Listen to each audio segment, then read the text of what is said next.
Mentioned, we want to welcome you all and thank you all for coming out this afternoon to help us give voice to survivors of sexual assault. First of all, I'm going to go longer than 5 minutes, and I'm not apologizing for that, but I got to tell you, I have come to this event, goodness, this is probably my fifth or sixth time being honored to speak. This is absolutely one of my favorite events that take place, because I think what's behind this event and why we have it is it's all about the empowerment of survivors. And there aren't a lot of ceremonies that we do these days that focus on that. First of all, I see Baca over here. Dude, good to see you guys. Some of y'all, you know, it's the Bikers Against Child Abuse.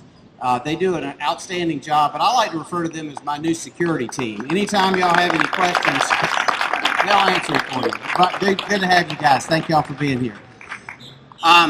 This all started back in 1975. There was a woman by the name of Susan Smith. She was a young microbiologist in Philadelphia that was stabbed to death, not steps from her home. When she was stabbed to death, there was an outrage.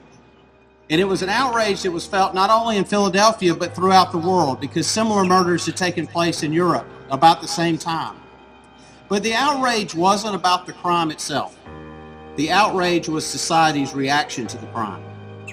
The outrage that started Take Back the Night and the ceremonies like this that are now happening from Portland, Maine to Portland, Oregon, all come down to society's reaction to those murders. And the reaction was this: stay at home at night. Stay off the streets if you're a woman. It's not safe. Think about that. The response that society made to a crime victim and to potential crime and to women all around the country and the world was, give up your freedom. Give up the night to the criminal. It's not yours anymore. It wasn't a message of empowerment, it was a curfew. And the people around this world said, no, absolutely not. It needs to be about empowerment. And that's where these ceremonies came from. Now, the sheriff and the chief, and they've talked a good bit about law enforcement and how they need the support of victims. Certainly the prosecutors need support of victims. But I got to tell you, criminal justice system, in our efforts to bring the guilty to justice, sometimes we make it kind of difficult too. And we don't do that on purpose, but we do it because the way the system is made. As a young prosecutor back in the 90s and the early 90s, I was called to a sexual assault scene. And what struck me was the number of times that survivor had to repeat that story. She had to tell it to their next door neighbor because the next door neighbor is who called 911. Then she told it to the first responder, the police officer that got to the scene. Then she told it to the EMS technician that arrived in the ambulance.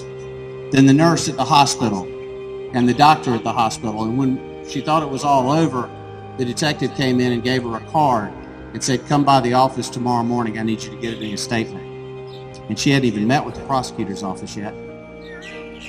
Imagine if that victim was a child, because children are having to do the same thing. Anywhere in the 14th Circuit right now, if a child gets sexually assaulted, they're driven to Charleston for a sexual assault examination.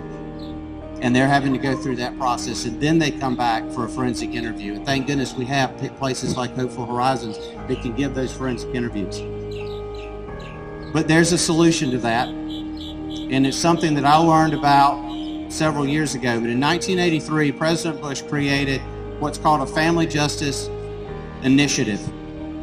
These are the creations of centers that co-located everything a crime victim or a survivor needs in one building in one place.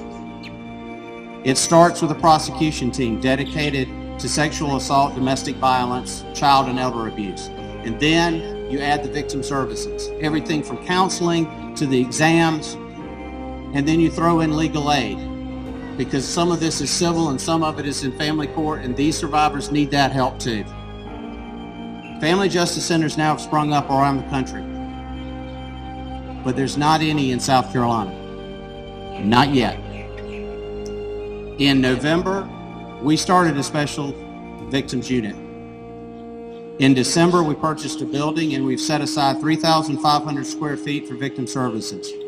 And then I picked up the phone and called Shaw-Chin.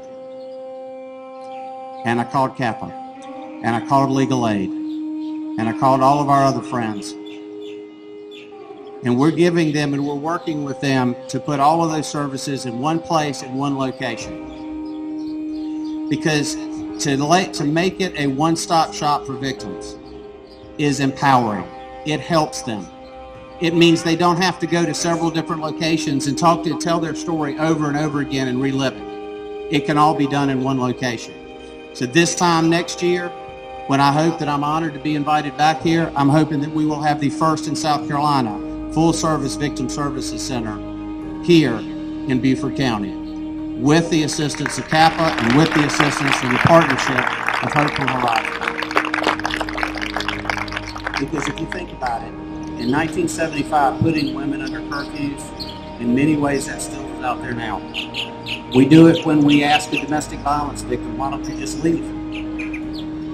We do it when we ask a sexual assault survivor, why were you there? What were you wearing? What did you do? It shouldn't be about blaming survivors. It shouldn't be about blaming victims. It should be about empowering them. And that's why I like this ceremony tonight. That's why I thank you for being here, because that's what you're doing. You're empowering survivors. Thank you so much for having me.